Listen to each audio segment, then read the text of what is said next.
Ang hirap dito, ang hirap dito sa mga kakamping. Yung mga dilawan, porket nanalo na mayor si dating Vice President Leni Robredo at nanalo si Bam Aquino at saka si Kiko Pangilinan at nandun pa si Risa Hontiveros sa Senado. Yung apat na yan, ang akala nila pwede na silang tumakbo ng presidente sa 2028. Nabuhay na naman yung mga kakamping. Talunan na nga sila noong 2022. Gusto nila sa 2028 tatakbo na naman sila bilang presidente.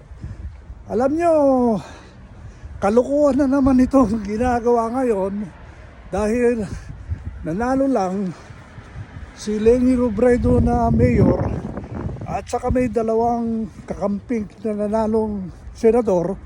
Akala nila nabuhay na naman yung plano nila na mayroong maging presidente na kakamping.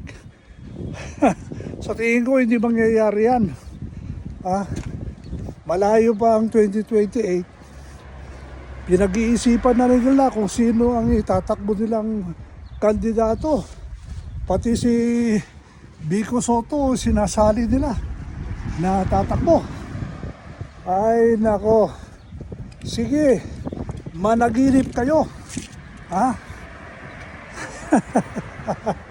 Hindi mangyayari yan. Titignan natin kung anong mangyayari sa susunod na 3 taon. Pero ang pananaw ko dito, hindi mangyayari yan. Talunan pa rin ang mga kakamping. Tandaan nyo yan, matatalo sila sa presidential election sa 2028. Yun lang po, salamat. Bye-bye.